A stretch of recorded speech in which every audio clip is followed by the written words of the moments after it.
परमः कृष्णः सच्चिदानन्दविग्रहः अनादिरादिर्गोविन्दः सर्वकारणकारणम्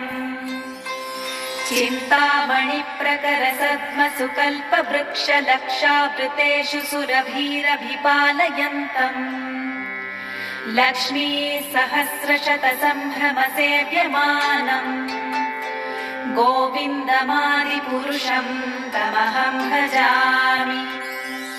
वेणुं क्वणन्तमरविन्ददलायताक्षं बर्हावतं समसिताम्बुदसुन्दराङ्गम्